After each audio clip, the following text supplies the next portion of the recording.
Спасибо.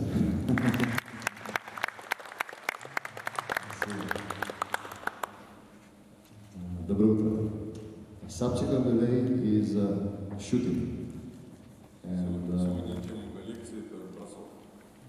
I think shooting is the second most important fundamental in our game. I believe passing is more important than shooting, but obviously shooting is a big part of our game and a big part of how we can draw interest from our players into the practice.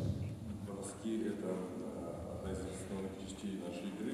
Первая часть это считает это пас, но чтобы интерес у игроков в игре, бросок — это очень важная часть. First of all, I would like to say that, like in every part of the game, a young player can improve in three different areas. The player can improve technically, in the movement of the shot.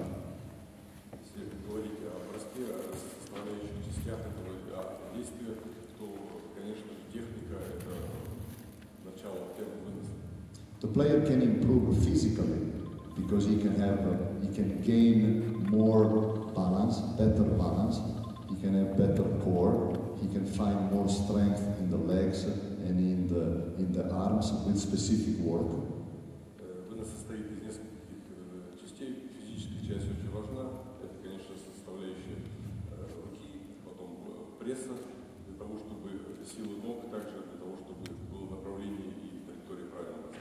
And then the player can improve mentally because he will acquire more confidence in his ability to shoot the ball, and he will shoot better just because he believes that he can score. Также психологическая уверенность очень важна, потому что игрок, когда делает действие, он должен быть уверен, что он делает правильно, своевременно. Это очень важно. I think one of our responsibility is to understand in which direction the player must be helped.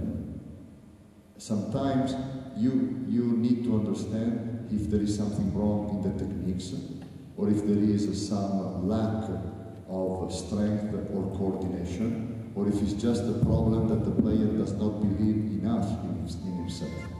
And these three areas need to work one with the other to complete the puzzle of the player.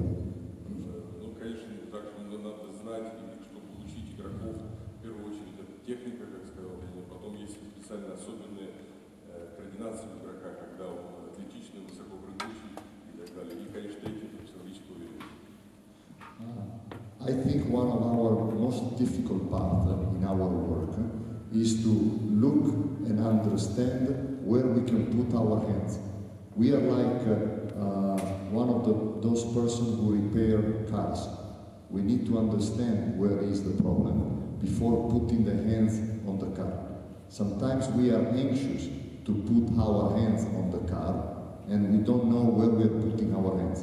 And like this, we can create a lot of problems to our players. Когда мы говорим о обучении молодых игроков в технике броска, то нам нужно понимать работу рук и пальцев. Это сравнимо с тем, как мы можем ремонтировать машину, но мы не знаем, куда влезть, какую деталь разобрать, как ее собрать. Поэтому нужно быть очень осторожным и внимательным в обучении молодых игроков в технике броска.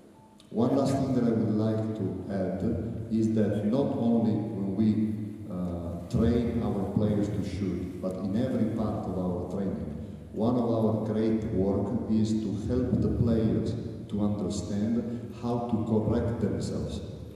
It's very, very important that we develop their personality and their understanding of the game so they can understand when they make a mistake, why they make that mistake, and how they can correct their own mistake. Большая часть программы обучения заключается в том, чтобы научить и объяснить игроку, как он сам может в процессе игры, в момент игры понять, где он совершил ошибку и как скорректировать, что нужно поменять, и учитывая уверенность, чтобы делал это правильно и быстро. This is the most difficult part of the relationship player-coach. It's the most difficult part.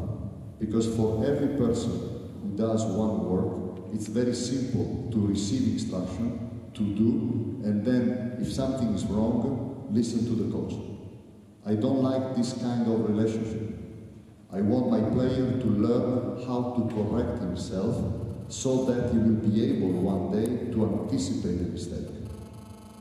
Очень важная часть взаимоотношений с игроками то, что когда тренер дает ему инструкцию, и он следует этой инструкции, что-то не складывается, он смотрит на тренера и ждет следующую инструкцию. Тренер очень внимательно и очень четко разделяет это, чтобы игроки могли сами принимать решения, как скорректировать и как поправить действия. Many times, even high-level players, they don't have awareness of why they did something. And to understand why something happened is the most important thing. Даже великие игроки часто не могут понять причину, почему это случилось, но самое важное научить их понимать, почему это правильно или почему это неправильно. Now I would like to speak about the three most common mistakes that, in my opinion, you can find into a shooter. Говорим сейчас о трех типичных ошибках, которые можно найти у бросающего игрока. Usually, when I see a young player or a player shooting, if I feel that something is wrong in his shot, I check these three things before forming my opinion. Когда молодой игрок производит бросок, и тренер чувствует и видит, какие недостатки, он начинает вспоминать те три типичные ошибки, которые мы уже говорили. First thing that might happen is that the player doesn't have a clear understanding of how to use his knees and his ankles. Типичная ошибка, когда игрок не понимает, как ему использовать его колено и его голеностоп. Many times the player, if the shot is short and hits the first rim most of the time, Когда мяч не долетает до конца и в переднюю дужку ударяется, thinks that he needs to bend more his knees. он думает, что нужно больше согнуть свои ноги, колени. And because of this, he bends more his knees, now he sits, and now he becomes slow in going up and releasing the ball. Он, соответственно, приседает ниже, и ему теперь надо время, и он становится медленным в том моменте, когда нужно подниматься для броска. Most of the times it's because he does not use well his ankles. Чаще всего это ошибка из-за того, что он неправильно использует свои голеностопы. The clear example is on free throw. If my free throw is short, I don't need to bend more the knees, but I just need to bend the same level the knees and then use more my ankles to give me the extra strength that I need. Когда, например, на штрафном не обязательно садиться глубоко, но нужно понимать, когда расправляются ноги, и подхватывать руками и корректировать. Watch my ankles, please. Right. Please watch my ankle. Голеностоп, посмотрите. Okay? За голеностопом тренера посмотрите.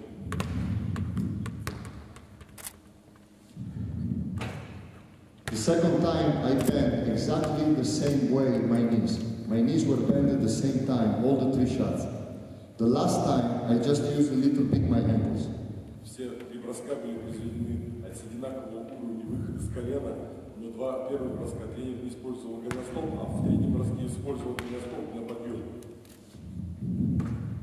You don't need to bend your knees too much in order to have power. Не надо сгибать сильно колени. So check if your players use their ankles well, okay? Before thinking that the shot is short because they do not use well their knees. Посмотрите, как работают голеностопы, как они поднимаются, прежде чем искать причину в колене. Ankles help you with quickness. Knees make you become slower. Голеностоп помогает вам быстрее делать действия, а колено замедляет действие. If you think about this in many other aspects of the game without the ball, if you need to bend too much your knees, you become slower. If you use your feet better, you become quicker. Ankles and the joint of the ankle is basic for us to gain a little bit of quickness. Если вы посмотрите на работу без мяча и открывание, изменение направления, то вы увидите, если вы Если вы заряженный голеностоп включаете, и он